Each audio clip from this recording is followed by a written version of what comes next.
I'm Dr. Jocelyn, and I'm here with your weekly health tip. And today I'm going to be talking about the importance of healthy, good-for-you meats. Meat is an excellent way to get protein, which is the building block for many of the functions of your body. But unfortunately, many sources for meat are feeding those animals a lot of junk. Our corn is over 90% genetically modified in this country, and that's the #1 crop fed, especially to beef. So if you don't know where your beef comes from, or you don't know what it's fed, in all likelihood, that yummy steak you just sat on the table for your family was loaded with GMO feed that has been fed to that animal its entire life. That's one of the things that we're extremely picky about here at Whitaker's. All of our meat at minimum must be non-GMO, preferably organic. So if you've been in here recently shopping for beef, you've noticed that our steak supply has been completely depleted. And that's because I've been on the hunt for a good source for beef.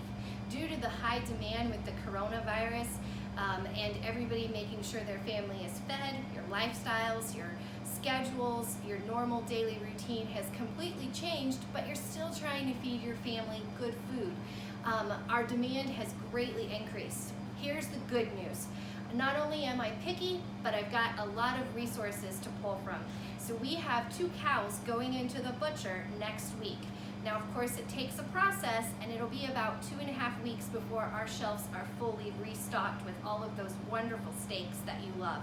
In the meantime, we still have hamburger, roast, bones for making soup, cube steak, stew meat, some other options. So you might have to get a little creative, but we're doing our best to keep you stocked.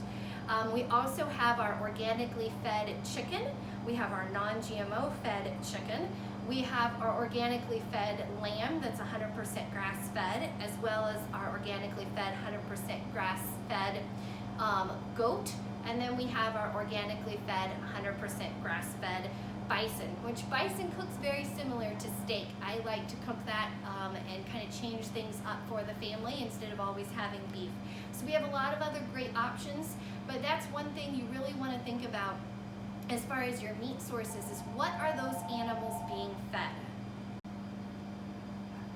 So once again, it's really important to know the source of your meat, to know what the animals are fed, how they're raised, how they're treated.